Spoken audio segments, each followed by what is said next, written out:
Okay, so what do you get when you have Melissa McCarthy starring in an action movie?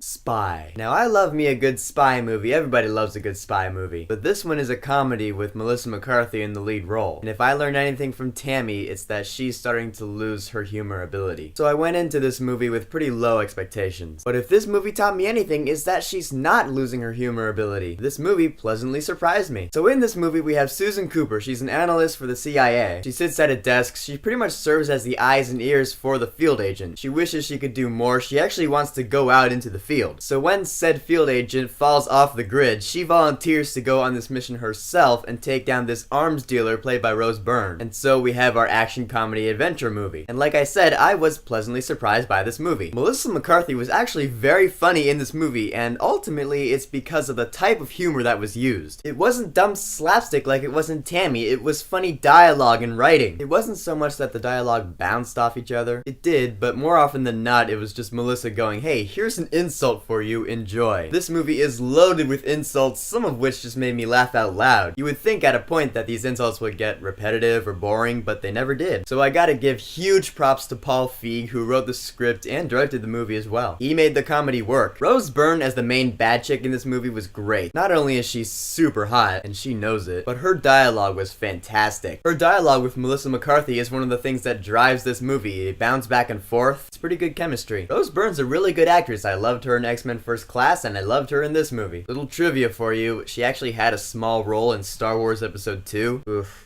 Why did I even bring that movie up? Back to this movie though, not all of the characters worked, unfortunately. You look at Jason Statham, this guy was a bit too ridiculous for me. He's like the douchebag agent who's really full of himself. He'll sit there and be like, "Yeah, I'm immune to 100 different types of poisons. How would I know this? Because I've been injected with all of them." He brags about himself way too much, and at a point I was like, okay dude, shut up. It would have worked if we'd actually got to have seen some of the crazy shit he's claimed he's done, but we never do. He does have some action scenes, and he really knows how to throw down, but in the end he annoyed me more than he didn't. Aside from this movie being a comedy, it had some pretty fun action in it as well. Melissa McCarthy actually throws down in this movie, and it was really entertaining to watch. I had no idea she had it in her. I mean, obviously there was training and choreo involved, but it was still cool to see. I've never seen her beat up a bunch of goons before. There's a first time for everything, I suppose. The action in this movie was mostly funny action. What I mean by that is either there is some slapstick involved, or she'll finish beating up a bunch of dudes and then she'll just spit out a hilarious insult. Either way, it was awesome. So in the end, I liked the movie Spy a lot more than I thought I would. Seriously, I thought this movie was gonna be shit, but I always welcome a summer surprise. So I will say, go see this movie while it's in theaters. So have you seen the movie Spy? What did you think about it? What's your favorite Melissa McCarthy movie? Whatever it is, go ahead and leave a comment. And don't forget to subscribe.